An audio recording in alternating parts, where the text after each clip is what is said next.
বাবা হন এই দেশে যাস খুব সাবধানে থাইস, তুই তো একলা। আর যদি কোনো টিয়া টুয়া লাগে বাবারে কইস, আর কাম কাজ ঠিক করে করিস। এই সাকিব, ঘর আব্বা ঘর তালাটা মাসুতি। হ আব্বা মারছি, এই যে চাবি লই আইছি। আমার একবার কইলে আমি এটা মনে রাই। তালা যে মাছ ঠিক করে মাসুতি তালা ডরে কিন্তু আবার টিয়া আছে, সরু যদি তালা ভাঙ্গে আবার টিয়া লইয়া যায় তাহলে তো আরেক বিপদ। আর আব্বা টেনশন করেন না, এই যে তাহলেই তো লই আইছি, তোরে কেন ভাঙবো? আমার বুঝ আছে না একটা। যাইতে জানোয়ারে কামটা করছে কি, তালা এটা লগে করে লই আইছে জয়ের আলগা, মনটা আছে একটা থাবো দিতাম ধরে। ভাইয়া হুন, তুই তো বিদেশ যাইতেছস, আয়নের সময় আমার একটা আইফোন আনিস। ঠিক আছে ভাই, ইনকাম করে 7 মাসে তুললে আইফোন বানাবো যা। হাসা সামনের মাসে দিবি? দোয়া করিস। আচ্ছা বাবা, তুই যে এই দেশে যাবি বাবার কথা মনে থাকবো নি রে তোর? এই যে তোর দুইটা ভাইয়ের কথা, তোর মার কথা, এই যে তুই যাবি এটির কথা মনে থাকবো নাকি ভুলে যাবি আব্বা করে? আব্বা মনে পড়বো, তো দোয়া করেন যে টিয়া কামাইতে পারে আর কিস্তি যে পরিশোধ করতে পারে। তবে আব্বা আমার অনেক আশা ছিল যে আমি পড়ালেখা করব। তোরা ভালো থাকিস। আর আব্বা এ করে দেখে রেখে ওই ছোটটা আবার হারামজাদা ফুলান লাগে।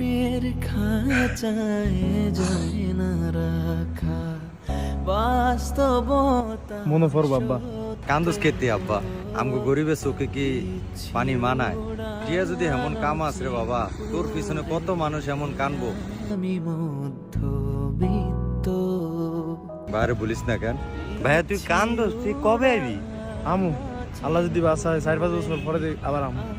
4-5 বছর পরে আবি? তাহলে ভাই আমার আইফোনটা লাগতো না, তুই তাড়াতাড়ি আয়া পড়িস 1-2 মাসের মধ্যে, আমার কিচ্ছু লাগতো না। ভাই তুই কান্দস কীর্তি, তাহলে তুই যাইস তা। পড়ালি বাদ দিয়া তো করে ছুঁয়া যাইতেছি গিয়া, একটু বড় হলে বুঝবি। খারাপ ভাইয়া, তুই কি 5 বছর পরে আবি? তাহলে আব্বা আমার কালকে কি কইলো আমার আইফোন লাগতো না, তুই কবে আইবি এটা কো? আরে বেটা কান্দিস না, হ্যাঁ ফুরুম।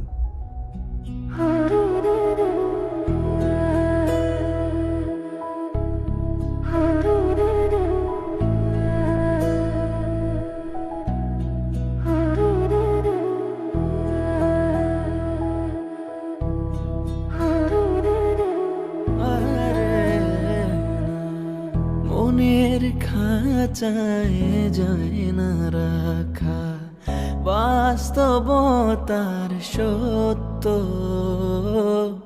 দিচ্ছি উড়াল চিনপুরে আমি মধ্যবিত্ত, দিচ্ছি উড়াল চিনপুরে আমি মধ্যবিত্ত।